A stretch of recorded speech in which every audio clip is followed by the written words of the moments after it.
All right. So the title of this show, and Mr. Landry, Mr. Vetter, and I came up with this because we want it to be about abstraction, but we also want to teach you about some compositional devices and rules so that you can abstract from something real, right? So there are going to be things that we're going to ask you to do in the process, but the final pieces that you submit will be abstract. And this is for a final, this is your final, and it's also a winter exhibition. And this exhibition is going to be in the form of a website, and each of you will have your own page. And just a heads up, this is going to be abstract, but it's also going to be about your journey, distance learning and distancing, and through this whole COVID experience, right? We've all been doing this now for not quite a year, but almost. So we want you to start thinking about how you're going to capture that journey. And we want you to do it in a fairly abstract way, right? So we're not going to be asking you to take, very direct portraits of your family or anything like that. But this is going to be more about your feelings around it and your experiences. And how do I capture those things in a photograph? So the first thing we're going to do is just talk about composition. And so in order to abstract something, we need to kind of start from something organized. So that is why we chose the rules of abstraction as the theme of this show, because it's kind of a contradiction in a sense, and that there's tension and there's excitement in that contradiction. So first we're going to talk about composition, and we're going to be dealing with that this week, and then we're going to jump into how do we abstract this composition. So what is the basic definition of a composition? Well, it's the arrangement of the elements of art to create the principles of design. So back in your middle school days, you learn about the elements of art, you learned about the principles of design. So a strong composition has a focal point or an emphasis. So it's really where your eye goes to first. It has visual balance, whatever balance that may be.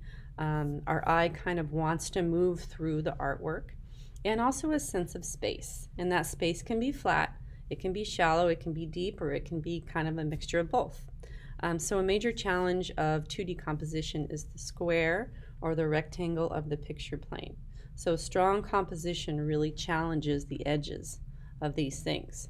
So the major devices when organizing a composition, we have space. We have to deal with the concept of space. Perspective.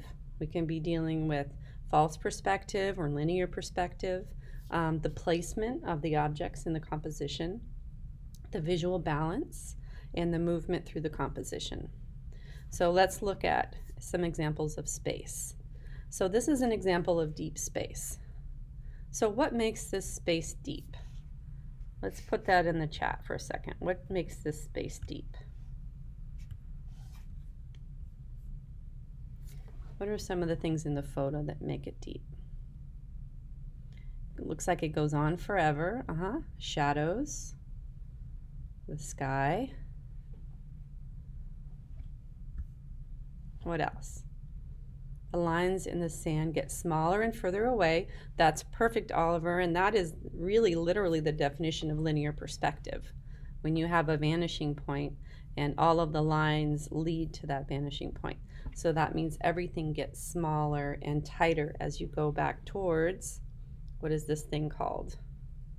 The horizon line, exactly. We have a division of space, right? We have the land and the sky dividing with the horizon line, and we have things that are larger in the foreground and smaller in the middle ground or background. So these are the devices that an artist can use when taking a photo or doing a drawing or making a painting. So here's an example of shallow space.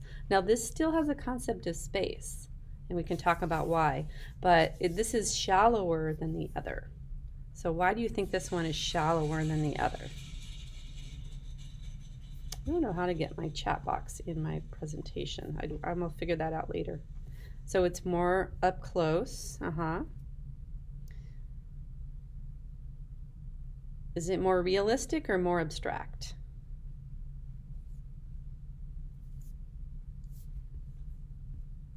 It's more abstract, exactly. So it has sort of It has a confusion of space, really, right? Because it's so black and white and the texture is so similar, and we're not quite sure what we're seeing here. But it is a photograph. This is an abstract photographer, actually, Jaroslav Rossler. We're going to look at his work later.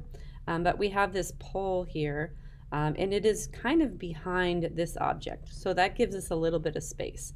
And we have this kind of like fake horizon line, but it's behind this pole. So we know there's space in between there. We also see kind of like a value fade in the background, which tells us there's space. Because when we see highlight and shadow, we imagine that something is three-dimensional and we can see around it and there's space around it. Also, this curve here creates a sense of space because we feel like we could go into this space. So even though there's space, it is still pretty shallow. It's quite a bit more shallow than this space. Okay, so I want you to really think about these things when you're shooting. And I'm going to be asking you to pull out some of these specific things and intentionally try to shoot with them. All right, so the division of space. So we have something in photography called the rule of thirds, where we divide the picture plane into these 9 rectangles. And these points here are called the power points. And they're the points at which you should put something that is a focal point. It is not as interesting to have her in the center of this photo, unless you're going for something that's extremely symmetrical. It is more interesting to the eye to have her, the focal point of her really would probably be her face, in one of the power points, and then have her off to the side a little bit. But we still have a sense of balance in this image, mostly because the direction of her body is kind of going this way, so it leads her eyes into this space. It's called leading lines. When you have a line in a figure or a line in a landscape or even a line in an abstract work of art, take your eye through the picture into another area. So if she was facing the other direction and in this corner, it wouldn't be as successful of a composition because our eye is going to shoot this way and then it gets kind of stuck in this corner and all of this gets left behind. Then we also have something called the Fibonacci sequence or the golden ratio, which is something I'm sure you've heard of in your math classes, but is a mathematical equation or ratio that we see in nature all over the place. And so some photographers like to focus on that in their work. We're just going to watch this for a minute.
All right, so you kind of get the idea that there's a sequence that creates the spiral, and then we see this in art. We see this in paintings, we see this in photographs, where we have the beginning of that spiral at the focal point of the artwork, and then it gradually expands and our eye moves around the image.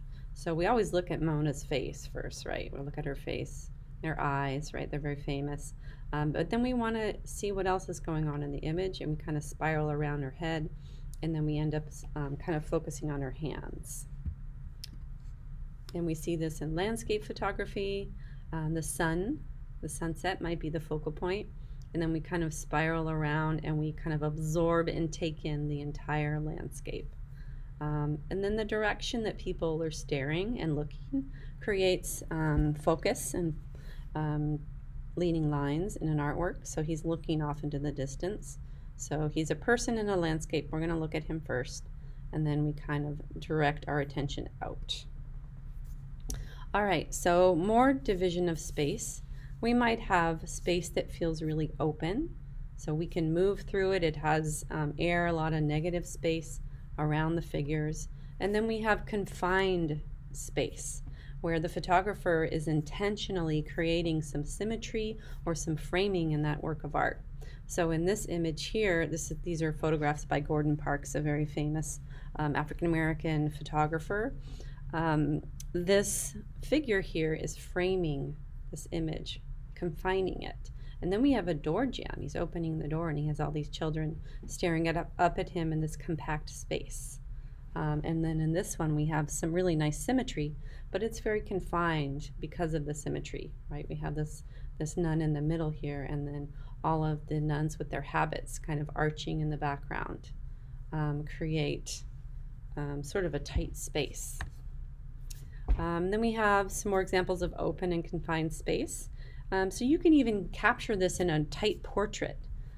This space is open more than this one because her hair is kind of tousled and you can see all of this negative space kind of in between the curls. And then we have some space, negative space around her that feels more open. And then this portrait of Johnny Depp, you have his hands are framing his face, and his arms are kind of confining and locking in the portrait. And it is cropped in tighter as well. We can have two-dimensional space in a photograph. This is one of Man Ray's rayographs, where we see a little bit of depth, but the shapes are very flat, and they're kind of on top of each other, but not showing a whole lot of depth in the image.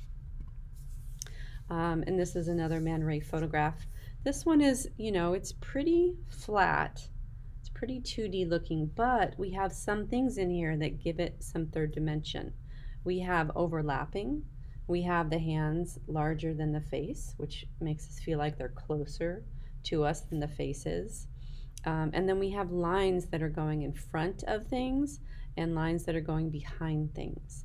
And that creates the third dimension. Then we have positive space. So positive and negative space. Positive space is typically the object or the subject in the artwork. So this is a challenge because this is an Edward Weston photograph of a cut cabbage. So we see the cabbage, stem and all the petals wrapping around as the positive space and all of the shadows in between as the negative space. This is a Paul Strand photo. And this one is so tightly cropped in that we know the positive space really is the pear and all of the dishes, and the negative space is the space around it. But it's so cropped in and abstract, and there's so many shadows that kind of confuse your eye. Is it an object? Is it a shadow? That the negative space becomes part of the composition now. It's just as important as the positive space. So I want you to think about that when you're shooting. The space around your subject is just as important as your subject. All right, so now we have visual balance. We've got symmetry, which is the same on both sides, right in the middle, very balanced. Asymmetry, which means it's visually balanced, but they're not the same on both sides. So this one's probably the hardest one to do because it's complicated. But basically, your question to yourself is, does my eye bounce around the space? And are there areas that feel dead to me? Like if I were to do this one, I would probably move this dot down here or right here because that would activate this space a little bit more. I feel like this space is kind of dead. And then we have radial balance. So here's an amazing example of symmetrical balance in a photograph.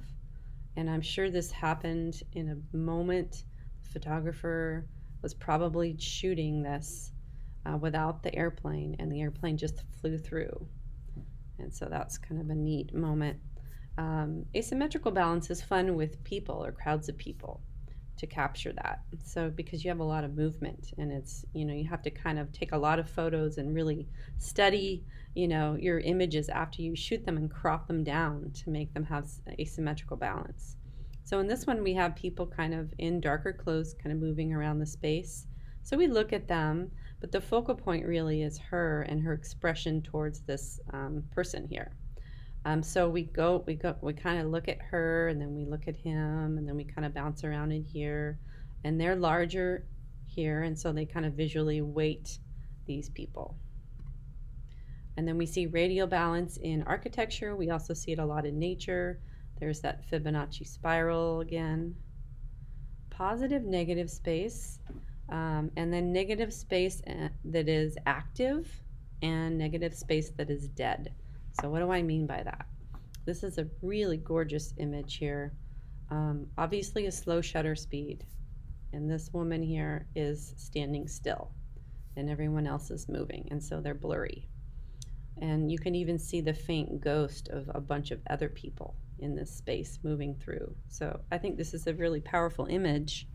And we have active negative space, which means there's shapes that are made in between the figures that are interesting, and our eye moves through them. We're almost like walking our way through these negative spaces. And then we have negative space that's just there, and it might serve a purpose, right? This white space is kind of balancing the dark that's up here, but it's dead space because there's not a whole lot of stuff going on in it. So you want to maybe have a nice balance of active negative space so that our eyes have something to do, but then dead negative space helps us rest and take a break. All right, and then movement. Movement is really important in a work of art. So we have maybe a composition that's really static or still. So obviously this is a still life, so it's still. There's some movement in it still. You know, we have the curve of the handles, we've got the drape of the fabric with leading lines, but for the most part it's pretty static or still. And then we have a dynamic composition where the movement is really clear in here, right? It's a dancer, and she's doing a photo shoot with powder, where she's kind of putting her hair down in the powder and then flipping her hair back. But we also see movement in her gesture, and the movement, the actual movement of the powder in her hair. And then also look at the positive negative space in this image. It's really balanced. You know, we have her kind of doing this zigzaggy pattern and then this loop. And then we have this really active dead negative space here, and then very active negative space here. And this would be sort of like the dead negative space up here, but very important to balance out this, right? If this background were white, this would be not as interesting. All right, so these are your devices. You're going to choose one of these today for today's exercise. So if you need to be reminded what they mean, just go back into this presentation. So let's look at what we're doing today. It's 9:37. Photo 1 and 2, you both are doing this assignment. DP1, I'd like you to finish this today if you can. And then DP2, you have until beginning of class on Thursday because you're also going to be working on your passion project. All right, so open up, it's in the do folder. It's really simple. I just want you to choose one compositional device from the lecture, and then I want you to take 20 images using only this device. So really simplify your image and try to create 20 images just using this device, and one subject. So don't walk around the house and shoot a bunch of things. One subject, one device. Post 5 of your top shots by the end of class. Get creative, use apps, use the tools I've taught you in class so far. So at this point, oh, thank you. I appreciate that. Okay, I let her in. Thanks. At this point, it's really, I'm expecting, we're almost to the end of the semester. So this class is cumulative. I'm expecting to see you using the things that you're learning in your work. And for your final, I will lay it out really clearly for you what I'm expecting to see, but I want you to just start practicing it, you know. Using your apps, using Photopea if you can, you know, handle that, and using all of these devices and these references in your work. There's no restrictions to your subject today. Any other questions before I set you free to work on it? I'm looking for the assignment, and I can't. Is it in the attendance for Monday? I think it is. No, it's in the do folder. I checked the due folder and it's got a imitation project. Are you sure that you're looking in the Week right 14, week? yeah. It says, oh, nope, I'm lying. It's there. Yeah, we're in week 14. Okay. Okay, any other questions? I want you to come back at 10:05. I'm sorry to interrupt somebody. I was just wondering if we had to use the SL card, our cameras. For today, because it's such a quick assignment, you can use your phones. Yeah, especially if you don't know how to use it yet. All right, 10:05. Come on back. I'll be here if you have questions.